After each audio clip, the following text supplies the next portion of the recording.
కర్రావులుండవా? ఎందుకుంటా?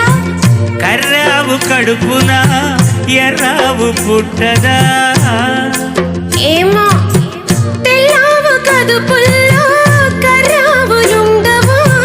కర్రావు కడుపున ఎర్రావు పుట్టదా? గోపయ్య ఆడున్న గోపెమ్మ ఈడున్న గోధూళి కుంకుమై గోపెమ్మ కంటదా?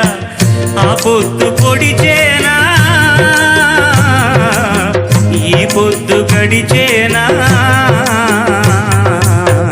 ఎందువలన అంటే అందువలన, ఎందువలన అంటే దైవ ఘటన.